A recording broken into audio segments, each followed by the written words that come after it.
நிச்சயமா பெருமாள் அவதாரம் பெற்ற இந்த நட்சத்திரத்துல இவர்களுக்கு தசாபலன்கள் ஒண்ணு நடக்கும். என்ன விதி சக்கரம் சுக்கிர திசை மத்தியம வயசுல வராது. ஏன்னா அவர்கள் சந்திரன், செவ்வாய், ராகு, குரு, சனி, புதன், கேது இப்படிங்கிற தசை நடக்கிறதுக்குள்ளேயே ஆயுள் பலன் என்பது சுருங்கி விடுகிறது.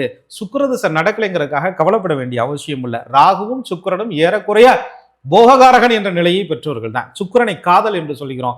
போகத்திற்கும் சுக்கிரன் காரகராக வருகிறார். ராகு திசை மத்தியம வயதிலே வரும் பொழுது நல்ல அம்சங்களிலே அந்த ராகு அமர்ந்திருந்தால் திருவோண நட்சத்திரத்தில் பிறந்தவர்களுக்கு குப்பையில் இருப்பவர்களை கூட கோபுரத்தின் உச்சிக்கு, குப்பைன்னு நான் இழிவா சொல்லல, அதாவது நம்ம ரொம்ப கஷ்டமான சூழ்நிலை இருந்தால் கூட நீங்கள் கோபுரத்தின் உச்சிக்கு வருவதற்கு என்னெல்லாம் வழி இருக்கிறதோ, என்னெல்லாம் வாய்ப்பு இருக்கிறதோ அதை ராகு நிச்சயமாக கொடுப்பார்.